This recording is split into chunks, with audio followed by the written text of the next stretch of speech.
I'm David. I work at the Reach Center. I'm a father of 7. I'm married. I have 2 children that still live in the home, and I'm a peer counselor.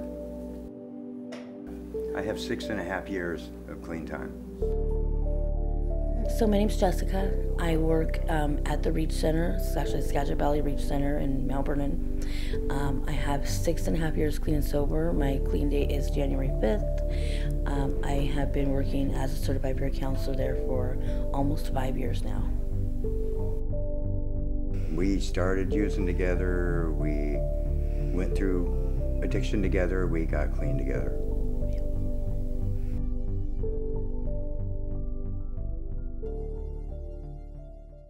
Lifestyle, I think.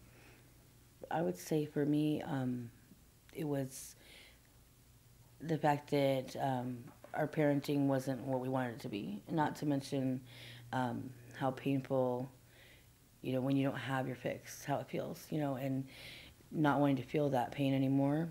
And the maintaining daily, which is the little bits of what we needed to get by, was, it made me feel guilty each time I did it. So it no longer was fun. So for me, it was no longer fun. I kind of had a moment to reflect and see how it was affecting the people around me after we lost everything. And there just wasn't really anything left to lose except for our children and then our lives. And so for me, it was to live or die. It really wasn't much of a choice. I really didn't even think about recovery, so I don't know if I knew it was possible, but I know it is now. And the deal between us, we kind of told ourselves in the beginning before we started using it, we would not put our kids through the same bull that we went through, the pain and suffering of addiction. So. And then when we set up to get clean, our deal was that we would do whatever was assessed to us, we would do. The wreckage, picking up the pieces. Yeah. Trying to pick up the pieces. I think it's also the cravings in the beginning, when the other person's having that and not falling into that trap of just doing it. In the beginning we did. There was a stumble. Our clean date would have been October. Well, mine was the 5th and his was the 2nd or something like that, October. And so we did end up kind of falling it like a stumbling in the beginning. But yeah, we looked at each other and were like, what are we doing? That's not what we're going to do, and picked it up and continued on. So I guess we didn't look at it as a failure, and so we were able to continue and keep trying.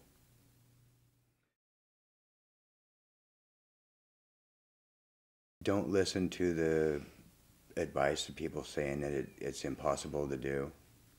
Yeah. Because you just put your mind to it and make a deal with each other and it'll happen, or you can do it. I'd say that it's a myth when they say that you can't. And also that you have to be strong.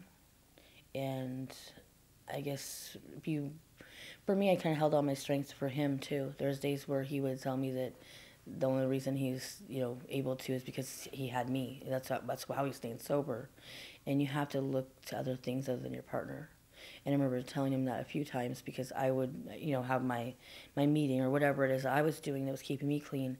And I many times said to David that you've got to find something outside of me that's keeping you clean because it puts way too much weight on me. And he did.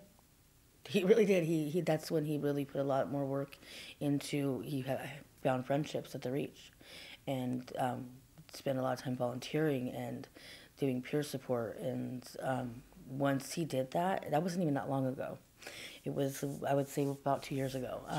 Once he did it, I guess the answer you're looking for is don't only rely on each other. Yeah, you have to have outside support. Yeah.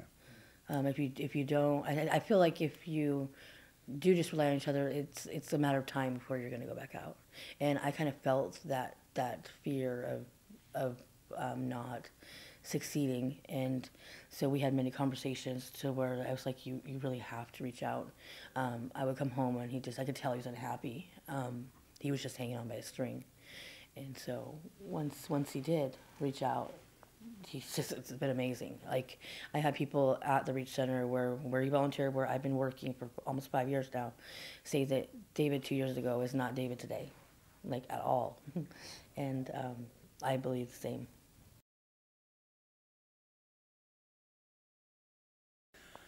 I don't think we had to rebuild it. I think while using the mistrust or not trusting was from the using. I would say, So yeah. you take the addiction and the using away, Yeah. and the trust was back. Yeah. I would say that we had a lot of distrust. You know, it was like, oh, you cheated on me, or that's just weird stuff like that, the little stuff that you argue about. And none of that has even been a factor since we've been clean and sober.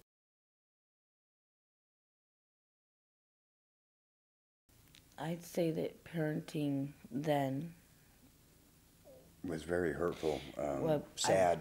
yeah, I would say I feel a lot of guilt there.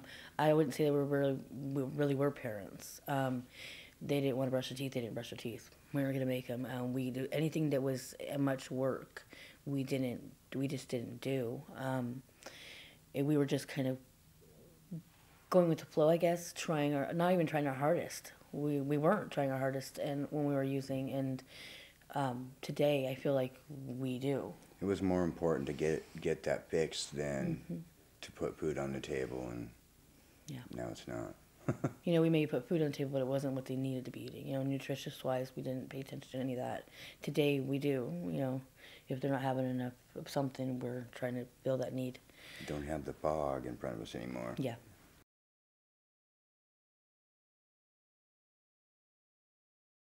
It's awesome. It's awesome, although, like I said earlier, they are spoiled, but they're not neglected. And I think that's a lot of that is in part to our own guilt and our own shame of, you know, what we had put them through and what they had to go through. But like I said, I had a conversation with my daughter recently, asking her what her memories are of the past, and she honestly doesn't have any. And I'm thankful and grateful for that. So that helps me a little bit with some of that guilt and shame. Honestly, it helped me to realize that I need to let that go and just move forward. So we're right now what we're at is we're trying to work on some of that. We're going the right way now. Yeah, we are. We definitely are. Yeah.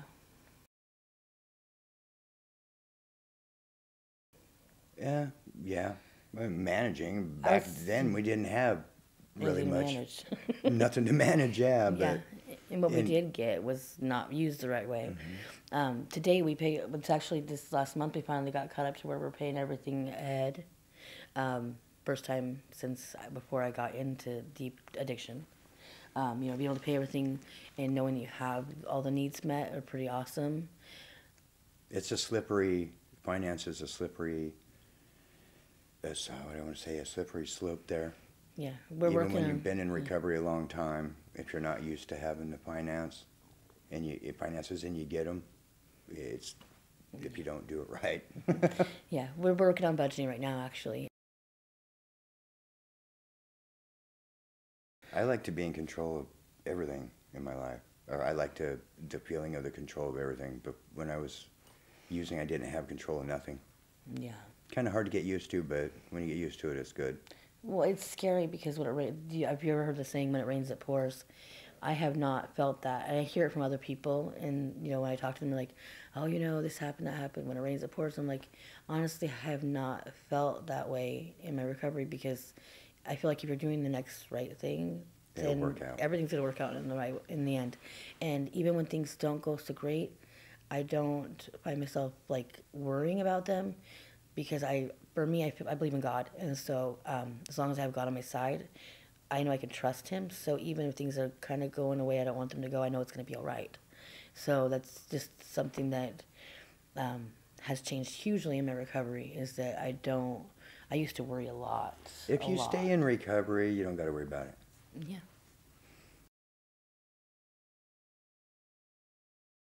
I have better, safer relationships with my just regular peers than I do with my family. I would say the same, honestly. We've kind of found family amongst the people, our friends in recovery. and sadly, sometimes your family is not, they don't have your best interest at heart. Yeah. And it's hard to realize that, but sometimes that's the case. Mm-hmm. And it's because they're not healthy themselves, you know. And I think I see it that way. And I used to get angry and upset, and I would cry, and he would get mad, you know, because I would try to work on this relationship with my sibling, and I continue to get bit. And he's like, "Why are you trying that again?" I'm like, "They're my family. I love them." You know, but at the same time, you can only do that so many times until you just have to wait for them to come to you. You did your part. And I've tried, and so all I can do is work on myself and then hope that they come back around.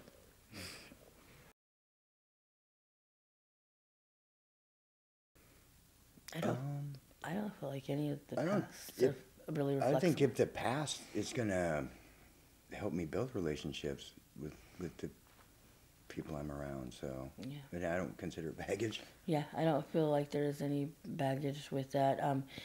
The fact that I had bad relationships with people in my past, I feel like that's there, and we kind of have a whole new way of living, like a whole new way of life. So we've kind of changed everything we do, and that's just another thing that we've changed. So I don't feel like, you know, just because I've been scorned before, that it's going to affect me and my trust towards new relationships. Mm-hmm. I can wake up in the morning and be glad that I woke up now. Yeah. Before I didn't want to get up. Instead of resenting the fact that I woke up. Yeah. Yeah. And it's an amazing way to live. It's a hard way to wake up in like a dark hole. That's really all I can explain it as. Too bad before. I didn't. Too bad I had to have to go through the addiction to get where I'm at. I mean, you know what I'm saying? I wish I would have woke up, been happy to be getting up every day without having to go through what I went through. But I it would made me say, stronger. yeah, I'd say I'm grateful for the fact that I went through what I have, because without it, I would not have received all the help that I have. You know, all of the workshops to teach me better. Because really, honestly, David, if we wouldn't have had that, we weren't taught the right way by our parents. That's know? what I'm saying. We didn't have that. So without having to go through that, our addiction, we would never, you know, sought out the help.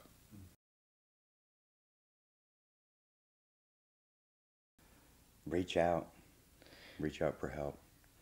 Yeah, and continue to look for supports. Just try to be a good person altogether. You know, focus on your children and being a good parent. Focus on.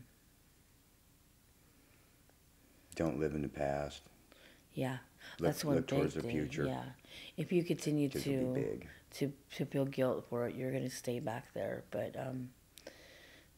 definitely. Yep. Unstoppable. I mean, where don't I see my future? I'm just going to keep climbing. Yeah. He's a big dreamer. No, not a dreamer. I'm just saying he wants them to happen now. Like that's what I'm saying. No, my future. Look at where I've made it. Yeah. Look where I came from. Look where I've made it. Yeah. What else is there? Just keep. Yeah. If I keep doing right in recovery, I'm going to keep going. Yeah. I mean, we are. Keep living the way I'm living, the right way, and. Yeah. Baby steps, and I feel like for me, it's like I take small steps because I'm afraid to stumble, but we still came so far that way. Yeah. So. I'm going to continue to do that. I'm excited about my future. Yeah. Me too.